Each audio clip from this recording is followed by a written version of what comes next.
Hi, I'm Leo, the cat with questions. These days, the hierarchy in the Roman Catholic Church, and more broadly in Christianity as a whole, has come into view in a negative way. Clergy have been caught defrauding and stealing from their congregations. They have committed all kinds of sexual indiscretions. Worst of all, they've engaged in pedophilia, crimes against children. The church hierarchy has conspired to cover up such crimes, especially the crimes against children. People have been exiting organized religion for these and other reasons, some of them rejecting God. Others, realizing that religious hierarchy is not from God, continue to believe in God and even deepen their faith, meeting with other like-minded people in less formal settings. As my good friend heard one person say, the real church is outside the church.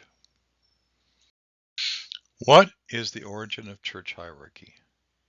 It was not present in the early church as revealed in the book of Acts. People were meeting in homes. They did not pay professional leadership or use special buildings for the purpose of meeting together. When Saul arrested people, he had to go into homes to get them. Today, many pastors ask for a 10% tithe and cite Old Testament passages about supporting the Levitical priesthood and the temple as a house of God. This implies a connection to the Levitical priesthood. They may even refer to a church building as a house of God or house of worship, analogous to the temple in Jerusalem. The bottom line is that hierarchy first appears in the Levitical priesthood. Without it, we might not have hierarchy in Christianity. There is reason to think that the Levitical priesthood did not start the way we have been told. Let's take a closer look. What was changed in redactions to the Hebrew canon?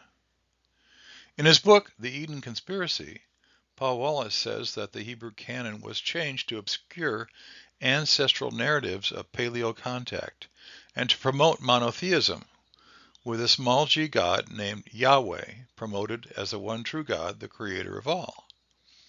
We talked about this in episode 20 of The Cat with Questions, which is entitled, Was the Bible Redacted? Were other changes made in addition to those mentioned by Paul Wallace? My friends have been asking the Holy Spirit questions about Bible passages, which notably include questions like, was this passage inserted or modified in some way? In this process, they have heard that much of the text in the first 6 books of the Old Testament was fabricated. A major redaction of the Hebrew canon was done at the time of King Hezekiah. Inventions included, but were not limited to, the following: the Passover and most of the book of Exodus, the Levitical priesthood, animal sacrifice in general, the book of Joshua. What hints are there in the Old Testament that something like this was done?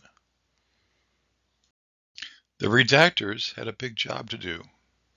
In order to make it look like the priesthood, sacrifices, and religious observances they inserted into the first 5 books were mentioned from the time of the book of Judges up until the time of Hezekiah. They needed to modify Judges, 1st and 2nd Samuel, 1st and 2nd Kings, and 1st and 2nd Chronicles. We can search through those books for various things related to the priesthood, sacrifices, and religious observances to see how well they did their work. Such work would be easy for us to do with modern word processing, but they were working with scrolls. Not so easy. There are a couple of rather obvious misses. Passover is not mentioned after the book of Joshua until the time of Hezekiah. Tithes are not mentioned after Deuteronomy until the time of Hezekiah.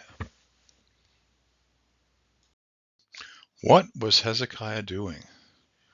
Until this time, the kingdom of Judah had never worshipped a single god. Some people did worship our Father, the creator of all, as did David. Others worshipped a variety of small g gods, including Asherah, Dagon, and Yahweh. Of these 3, only Yahweh was negative. Asherah and Dagon did not want animal sacrifice, but this is something that Yahweh wanted. However, this did not actually happen until the time of Josiah, the child king. According to 1 Chronicles 31:1, now when all this was finished, all Israel that were present went out to the cities of Judah and brake in pieces the pillars and hew down the Asherim and break down the high places and the altars out of all Judah and Benjamin, in Ephraim and also Manasseh, until they had destroyed them all. So Hezekiah not only destroyed places and objects of worship for other small g gods, but he also instituted a religious system to formalize and enforce monotheism in the name of Yahweh. The priesthood he established continued this process after his death. The priesthood was able to establish even more control when they were able to enthrone Josiah, the child king, who had been raised under their tutelage. Perhaps, worst of all, Hezekiah rewrote history. This claim is consistent with what Paul Wallace said about obscuring ancestral narratives of paleocontact and promoting monotheism, but what my friends have heard about fabricating much of the first 6 books of the Bible greatly increases the scope of the redactions that Paul Wallace mentions.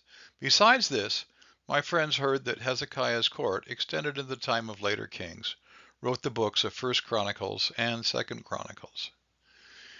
In recent years, we have been learning that much of the history and science we have been taught is a lie.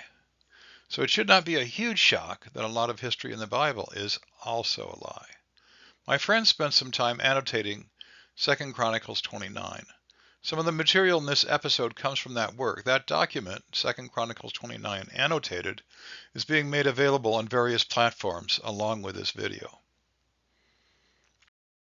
Here are some final questions. In summary, what reason would Yahweh have to promote himself as the creator of all? Power? Control? What questions do you want to ask the Holy Spirit?